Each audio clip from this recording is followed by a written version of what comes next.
Hello. Prince residential senior secondary school की online क्लासों में आप सभी का स्वागत है। मैं आर के शर्मा, राजनीति विज्ञान का अध्यापक, कक्षा 12वीं क्लास।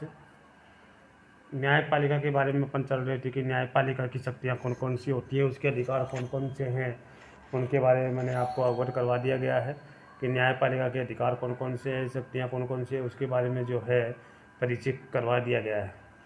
तो इससे पहले मैंने आपको न्यायपालिका की शक्तियाँ और अधिकारों के बारे में चर्चा की गई थी, और उसके बाद मैंने आपको कहा था कि सर्वोच्च न्यायालय ने जनहित संबंधी मामलों को प्रदान की गई। तो इससे पहले मैंने आपको टॉपिक जो चल रहा था आपका, ये चल रहा था कि न्यायिक सक्रियता और जनहित याचिकाएं एक दूसरे से संबंध है, कैसे है, इन संबंधों के बारे में अपन चर्चा कर रहे थे। और इसमें पहला जो संबंध आपको उस वक्त बता दिया गया था कि पहला संबंध कौन सा है। सर्वोच्च न्यायालय ने जनहित संबंधी मामले को मान्यता प्रदान की है, और इस धारणा के अनुसार कोई भी व्यक्ति ऐसे समूह या अपना वर्ग की ओर से मुकदमा लड़ सकता है। कोई भी व्यक्ति या समूह या वर्ग जो है मुकदमा लड़ सकता है जिसे कानूनी, अच्छा, संवैधानिक अथवा संवैधानिक अधिकारों से वंचित किया गया हो। इस दृष्टि से गरीब, अपंग और असहाय एवं सामाजिक और आर्थिक दृष्टि से कमजोर लोग की ओर से कोई भी व्यक्ति न्यायालय अपने समस्त तकनीकी और कार्य विधि नियमों की चिंता किए बिना वे केवल लिखित रूप से देने रूप से ही देने पर उस पर कार्रवाई की जा सकती है। तो कुछ मामले ऐसे हैं जो अखबार के माध्यम से, कहीं से भी माध्यम से जो है उसके ऊपर केस बनाया जा सकता है न्यायालय के द्वारा। ये कुछ मामले ऐसे हैं जो लिखित में ही दिए जा सकते हैं। जो अपंग है, चाहे है, गरीब है, और उसके साथ अगर कोई अन्याय हो रहा है तो वो लिखित में भी दिया जा सकता है, लिखित में कार्रवाई की जा सकती है।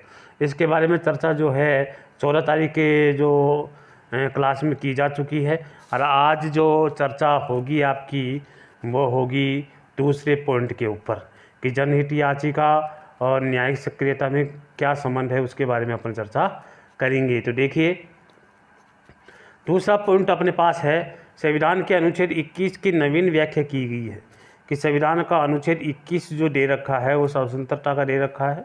इसमें अनेक व्याख्या की गई है। वो क्या है? इसके अनुसार विधि द्वारा स्थापित प्रक्रिया के अतिरिक्त किसी व्यक्ति को उसके जीवन तथा व्यक्तिगत स्वतंत्रता से वंचित नहीं किया जा सकता। विधि द्वारा स्थापित प्रक्रिया के जो है आधार पर अतिरिक्त किसी व्यक्ति को जीवन या व्यक्तिगत स्वतंत्रता से वंचित नहीं किया जाएगा। इसका तात्पर्य यह है कि व्यक्ति को उसकी स्वतंत्रता से अकारण ही वंचित नहीं किया जाना चाहिए। ये भी व्यवस्था की गई है कि सरकार निर्धन और पक्षकारों को कानूनी सहायता प्रदान करे। अदालती कार्यवाही का खर्चीला और विलंबकारी होने के कारण प्रत्येक व्यक्ति को न्याय प्रदान होना संभव नहीं होता। इस प्रकार की व्यवस्था है हमारे देश में। जनहित याचिका और न्यायिक प्रक्रिया जो है इसकी व्यवस्था की गई है ताकि फैसला तुरंत किया जा सके, पुरुष को न्याय या व्यक्ति को न्याय जल्दी मिल सके। इसका उपाय जो है, दोनों में संबंध आपको न्यायिक सक्रियता और जनहित याचिका दोनों में संबंध पाया जाता है। आगे का जो टॉपिक है वो है न्यायपालिका को स्वतंत्र बनाए रखने के लिए उपाय कौन कौन से किए जाने चाहिए। तो न्यायपालिका को स्वतंत्र बनाए रखने के लिए संविधान में कौन कौन से उपाय किए गए हैं, इसके बारे में कौन कौन सी व्यवस्थाएं की गई है, इसके बारे में अपन चर्चा करते हैं। देखिए, न्यायाधीशों की नियुक्ति संबंधी जो है, न्यायालय के 65 वर्ष की आयु तक वो अपने पद पर रह सकता है। लेकिन सर्वोच्च न्यायालय, उच्च न्यायालय के न्यायाधीशों की नियुक्ति राष्ट्रपति द्वारा की जाती है। तो देखिए, सर्वोच्च न्यायालय हो चाहे वो उच्च न्यायालय हो, उसके जो न्यायाधीश की जो नियुक्ति है वो राष्ट्रपति द्वारा की जाती है। तो देखिए, दूसरा पॉइंट इसमें यह है कि लंबी कार्य विधि और कार्य विधि की सुरक्षा। भारत के सर्वोच्च न्यायालय के न्यायाधीश 65 वर्ष की आयु तक कार्य करता है। उसे साधारण तरीके से पद से नहीं हटाया जा सकता। राष्ट्रपति किसी न्यायाधीश को केवल सिद्ध कदाचार अथवा अक्षमता के आधार पर हटाया जा सकता है, लेकिन इस प्रक्रिया को व्यवहार में अपनाना जाना कठिन माना जाता है कि इसके प्रक्रिया को राष्ट्रपति न्यायाधीश, मुख्य न्यायाधीश को हटाने की जो प्रक्रिया है वो जटिल प्रक्रिया है। इस प्रक्रिया अपनाया जाना बहुत कठिन माना जाता है। तीसरा इसमें बताया है कि उन्मुक्तियाँ होनी चाहिए। सर्वोच्च न्यायालय के निर्णय और कार्य आलोचना से परे है, क्योंकि सर्वोच्च न्यायालय के निर्णय की आलोचना नहीं की जा सकती, परे है। और संसद भी न्यायाधीशों के किन्हीं भी ऐसे कार्य पर जिसे कर्तव्य पालन करते हुए किया गया है विचार विमर्श नहीं कर सकती। संसद भी न्यायाधीशों के जो कार्य किए गए हैं उसके ऊपर विचार विमर्श नहीं कर सकती। और चौथा पॉइंट है कि कर्मचारी वर्ग पर नियंत्रण रखने का कार्य जो है सर्वोच्च न्यायालय का ही होता है।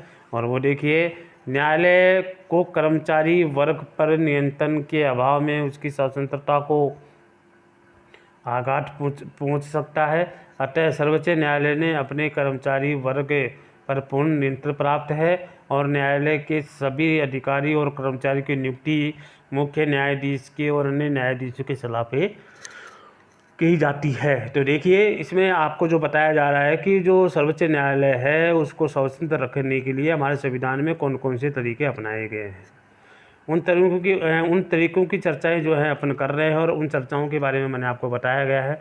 वो चर्चा आज इससे पहले आपको बताएगी नियुक्तियां जो है किस प्रकार, जो सबसे पहले इसमें पॉइंट आता है न्यायाधीश की नियुक्ति जो है सही तरीके से राष्ट्रपति के द्वारा होती है।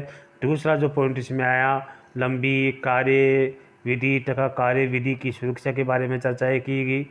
और तीसरा इसमें आया उन मुक्तियों के बारे में इसमें बताया गया है कि सर्वोच्च न्यायालय अगर कोई डिसीजन ले लेता है, निर्णय ले लेता है तो उसकी आलोचना नहीं की जा सकती।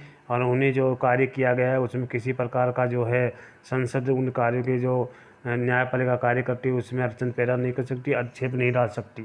तो ये भी बातें इसमें आई हैं। और चौथा इसमें बताया कि कर्मचारी वर्ग पर नियंत्रण करने का कार्य जो है सर्वोच्च न्यायालय का होता है। वो अपने कर्मचारी और एजेंसी के ऊपर जो है समय समय पर वो नियंत्रण रखती है। इसके बारे में चर्चा आपके सामने की है। तो देखिए, इसके बारे में चर्चा आपके सामने की है, कौन कौन सी जो चीज़ें हैं वो आपके सामने क्लियर कर दी गई हैं कि सर्वोच्च न्यायालय को स्वतंत्र बनाए रखने के लिए संविधान में कौन कौन से प्रावधान किए गए हैं। पहले नियुक्तियां भी जो है निष्पक्ष की जाती है न्यायाधीशों की। दूसरी बात है उसकी जो अवधि है, कालावधि है या कार्य अवधि है, वो भी इसी सुरक्षा के रूप में दृष्टि से रखा जाता है। तीसरा है उन मुक्तियों से संबंधित जो भी कार्य करता है उसके ऊपर भी वो स्वतंत्र है। और चौथा है अपने कर्मचारी वर्ग या पर नियंत्रण रखने का कार्य भी जो है सर्वोच्च न्यायालय को दिया गया है। तो ये चीज़ें आपको एकदम क्लियर करवा दी गई हैं। फिर भी किसी भी प्रकार की कोई प्रॉब्लम, किसी विद्यार्थी की प्रॉब्लम हो तो विद्यार्थी जो है पर्सनल नंबर के माध्यम से भी आप मेरे से संपर्क करके समस्या का समाधान कर सकते हो। किसी प्रकार की कोई समस्या अगर किसी विद्यार्थी की आ रही है तो वो मेरे से संपर्क करके उस समस्या का समाधान पा सकता है, करवा सकता है, ताकि आपको अच्छे से समझ में आए।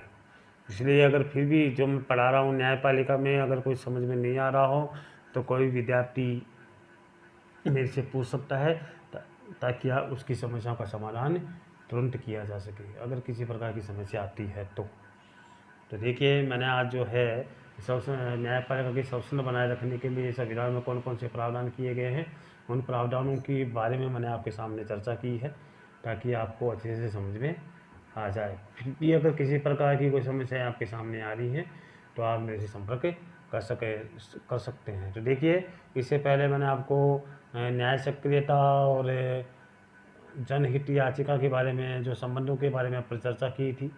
और आज जो दूसरा पॉइंट जो है 21 में जो आपको स्वतंत्रताएँ दी गई हैं उसे आपसे वंचित नहीं किया जा सकता।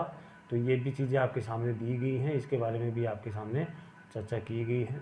और इसलिए अदालत में जो है जो मुकदमा जो है टाइम लगता है या विलम्बकारी होता है तो कुछ समय से पहले जो है उसको न्याय मिल सके, समय ज़्यादा लगता है तो इससे पहले न्याय मिल सके, इसलिए जनहित याचिका और न्यायिक के जो सक्रियता के बारे में भी चर्चा की गई। और इसके बाद जो है स्वतंत्र न्यायपालिका को स्वतंत्र रखने के संविधान में कौन कौन से प्रावधान किए गए हैं उसके बारे में भी चर्चा आज की है। तो आपको सबसे पहले बता दिया कि न्यायाधीशों की नियुक्ति संबंधी कार्य हो गया, फिर हो गया लंबी कार्य विधि और कार्य विधि की सुरक्षा, और फिर हो गया आपके सामने उन्मुक्तियाँ, और चौथा हो गया कर्मचारी वर्ग पर नियंत्रण ये पाया जाता है।